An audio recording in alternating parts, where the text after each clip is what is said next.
Ward number 13 से Bharatiya Janata party के प्रत्याशी जो पेशे से बिल्डर हैं और कर्म से समाज सेवी हैं, दीपक गर्ग हमारे साथ हैं। उनसे जानेंगे कि किस तरह की चुनावी रणनीति उनकी चल रही है। दीपक जी, बहुत बहुत स्वागत है आपका हमारे चैनल पर। भारतीय जनता पार्टी ने आपके ऊपर विश्वास जताया है, हालांकि बहुत सारे दावेदार जो थे आपके वार्ड से टिकट के लिए थे। आप किससे अपना मुकाबला मान रहे हैं या किस तरह का माहौल आपको जो है लोगों के बीच में जा रहे हैं, कैसा देखने को मिल रहा है? देखो, पहली बात तो जो बीजेपी सरकार ने मेरे ऊपर अपना विश्वास जताया है, उसके लिए मैं उनका धन्यवाद करता हूँ। और रही बात वार्ड की, तो मैं वार्ड का सेवक हूँ और वार्ड मेरा परिवार है। इनके बीच में पला पड़ा हूँ, तो मेरे को परिवार के अंदर जैसा आप लोगों को प्रेम मिलता है वैसा ही मुझे भरपूर प्रेम मिल रहा है। क्या मुख्य समस्याएं दिख रही हैं आपके वार्ड की, आपको जिन पर काम होना लगता है कि बहुत बेहद ज़रूरी है? देखो, जो मुख्य समस्याएं हैं वो ऐसा नहीं है कि भी कोई पीछे से नहीं मतलब कि विकास हुआ या नहीं हो रहा, विकास भी हो रहा है, सारी चीज़ें हैं। बस सिर्फ बात ये होती है कि दिन प्रतिदिन हर व्यक्ति का एक अपना रहता है समाज में कि आज किसी के पास एक गाड़ी है तो दो हो जाए, दो है तो चार हो जाए, मकान नहीं है तो मकान हो जाए। तो जैसे जैसे अब जीवन बढ़ रहा है, पॉपुलेशन बढ़ रही है, तो चीज़ों की डिमांड बढ़ रही है और वो डिमांड एंड सप्लाई का खेल है।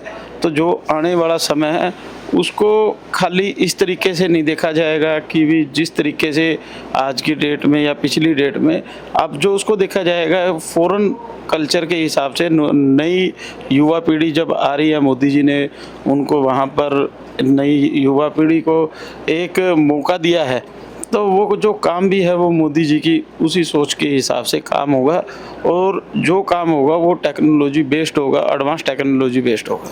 जैसे आपके वार्ड में देवीनगर आता है, वार्ड नंबर ये सेक्टर 21 आता है, तो देवीनगर को में आप जब गए होंगे तो क्या वहाँ की समस्या, क्योंकि जो आपके कंपटीशन में खड़े हुए हैं कांग्रेस के प्रत्याशी हैं अक्षयदीप चौधरी, वो पूर्व में यहाँ पे पार्षद रहे हैं, क्या लगता है कि उनके कार्यकाल में कुछ हुआ है या आपको समस्याएं नज़र आती हैं?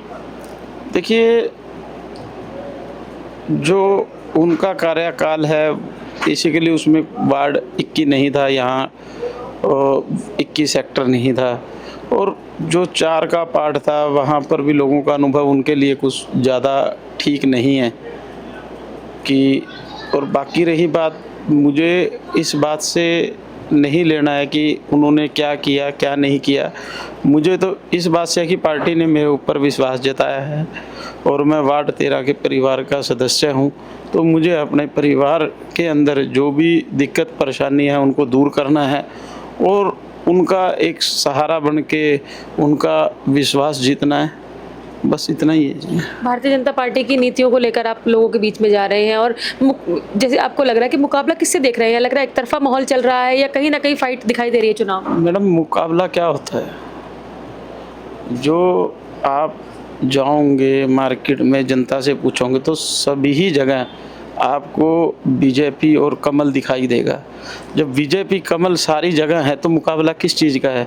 जो लोगों की सोच है, जो दिल है, जो विश्वास है, वो सिर्फ कमल का फूल है। और बाकी लोगों ने देख लिया, हमारी जनता इतनी बेवकूफ़ नहीं है।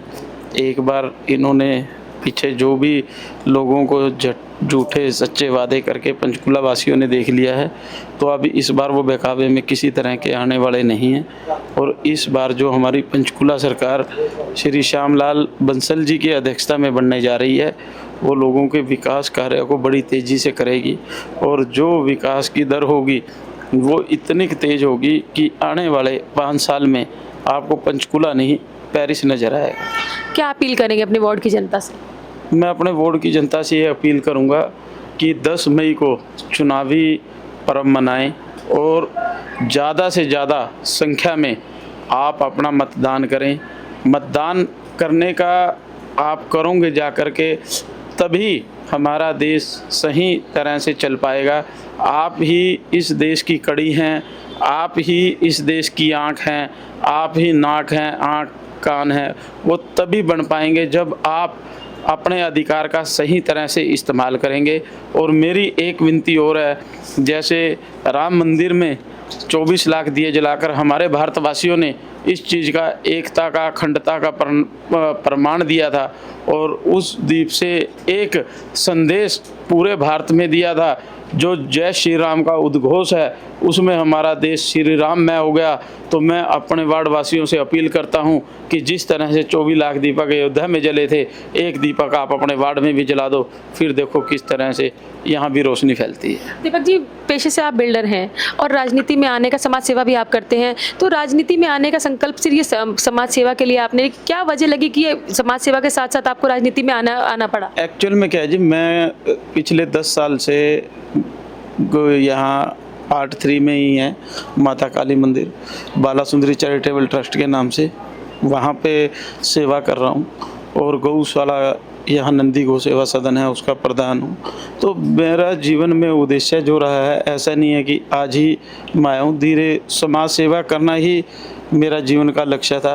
पार्टी के विचारों से मेरा परिवार काफ़ी वर्षों से जुड़ा हुआ है, तो उस विश्वास के चलते पार्टी ने मेरे को एक मौका दिया कि भी आप यहाँ नहीं, अब इस तरीके से आप समाज के अंदर उतरो और अब आप इस तरह का ये दायित्व पार्षद प्रत्याशी के रूप में संभालो। तो हम तो पार्टी के सैनिक हैं, जो पार्टी हमें आदेश करती है तो उसी हिसाब से हमने ये करने का निर्णय कर लिया। तो ये थे वार्ड 13 से भाजपा प्रत्याशी दीपक गर्ग, जिनकी सरल और जो सौम्य जो उनका स्वभाव है उसी को लेकर जनता के बीच जा रहे हैं और भारतीय जनता पार्टी की जो नीतियां हैं उनको, उनसे लोग जो प्रभावित हैं उनको, उसको लेकर अपनी जीत के लिए आश्वस्त दिखाई दी। आप देखते रहिए पंचकुला ऑब्जर्वर लाइव।